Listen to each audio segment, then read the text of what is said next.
আল্লাহ রাব্বুল আলামিন সূরাতুজ যারিয়াতের 56 নম্বর আয়াতে আল্লাহ পাক বলেন, ওয়া মা খালাকাতুল জিন্না ওয়াল ইনসা ইল্লা লিয়াবুদুন।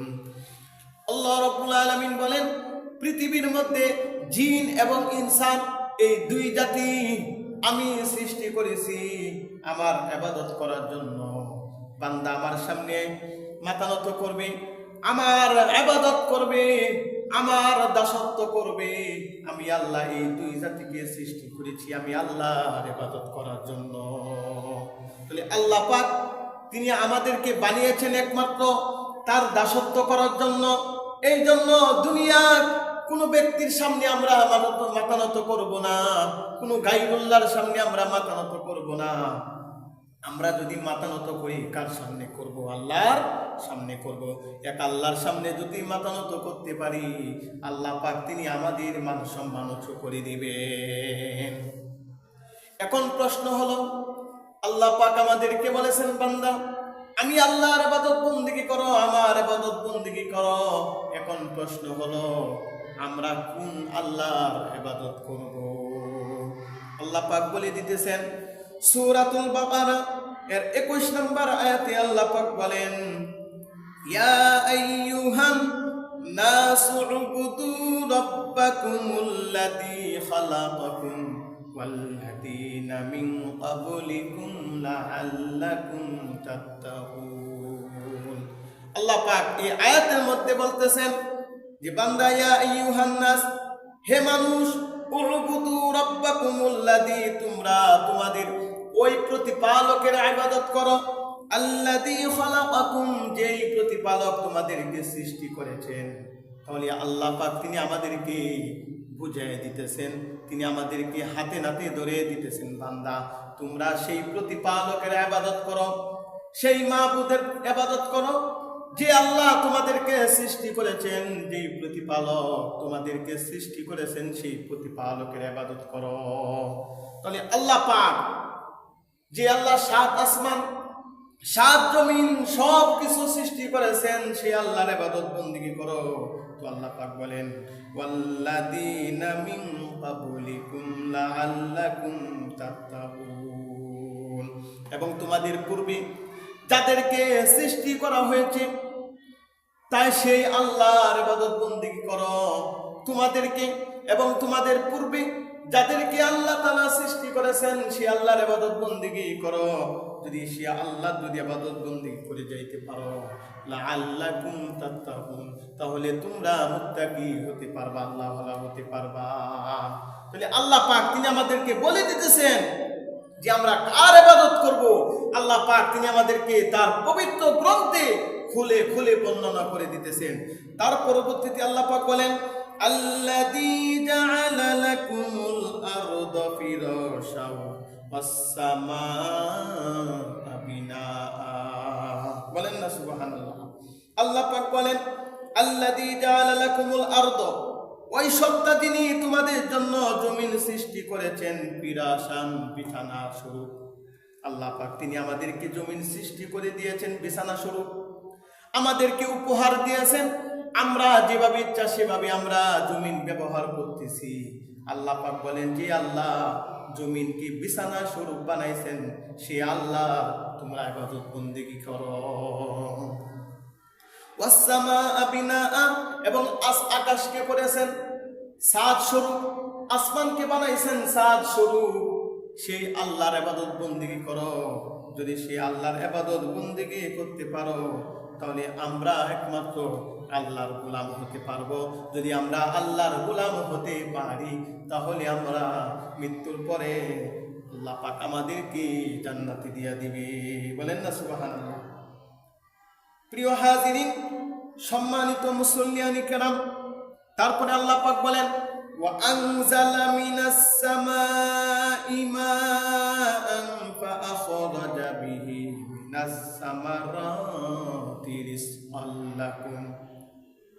আল্লাহ পাক বলেন যে আল্লাহ আসমান থেকে পানি বর্ষণ করেন, যখন যেখানে যতটুকু দরকার যেই পরিমাণ দরকার আসমান থেকে পানি বর্ষণ করতেছেন, সেই মালিকের ইবাদত বন্দেগী করো। পানি বর্ষণ করতেছেন কেন? আখরাজা বিহি মিনাস সামারাতি রিজকাল লাকুম। আল্লাহ পাক এই পানির মাধ্যমে দুনিয়ার মধ্যে যত ধরনের ফসলাদি ফল ফলাদি আছে আল্লাহ পাক এর দ্বারা আল্লাহ তাআলা বের করে দিতেছেন আমাদের রিজিকের জন্য। আমরা যেন খাইতে পারি, আহার করতে পারি, ইবাদত বন্দেগী সুন্দরভাবে আদায় করতে পারি। আমাদের যখন খাবারের দরকার আল্লাহ পাক খাবারের ব্যবস্থা করে দিতেছেন।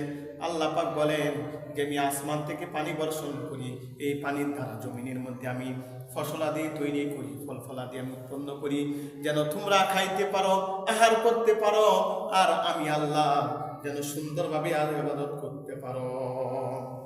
তিনি আল্লাহ পাক তিনি আমাদেরকে শিক্ষা দিতেছেন যে বান্দা তোমরা কার ইবাদত করবা, কিভাবে ইবাদত করবা, কোন প্রতিপালকের ইবাদত করবা।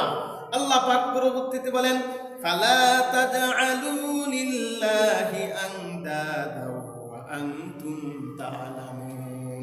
আল্লাহ পাক বলেন তোমরা আমি আল্লাহর সাথে কোনো সমকক্ষ বানাবে না। আমি আল্লাহ তোমাদেরকে খাওয়াই, আমি আল্লাহ তোমাদেরকে সব কিছু দিতেছি।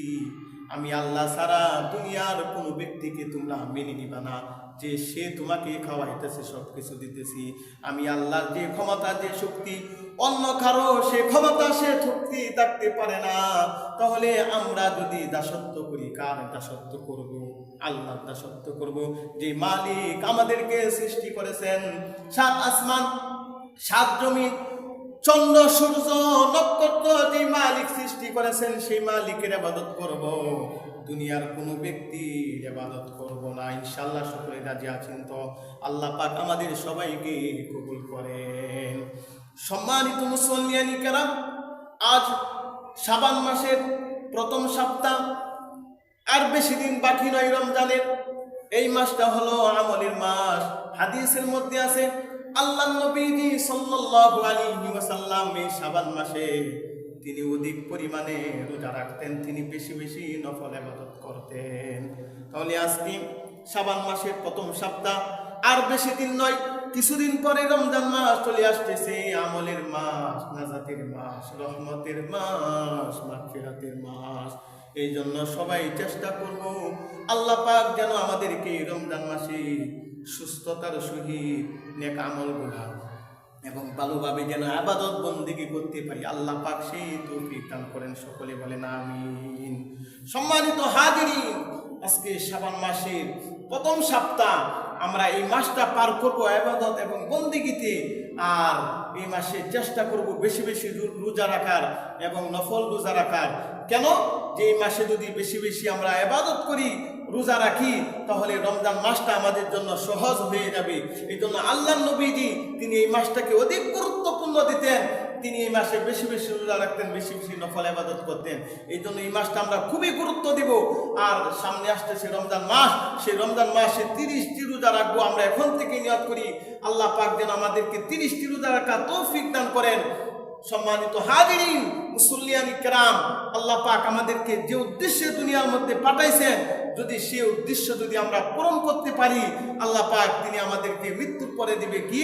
আল্লাহ পাক সূরাতুল কাহফের মধ্যে বলেন ইন্নাল্লাযীনা আমানু ওয়া আমিলুস সলিহাতি কানাত লাহুম জান্নাতুল ফিরদাউসি নুজুলা।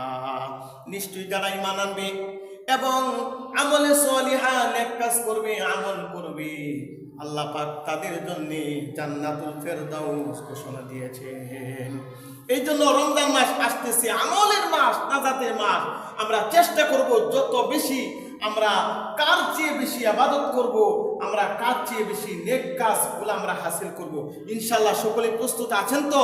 আল্লাহ পাক আমাদেরকে এই শাবান মাসটা রোজা এবং আমলের ইবাদতের মাধ্যমে যেন আমরা এই মাসটা যেন পাড়ি দিতে পারি।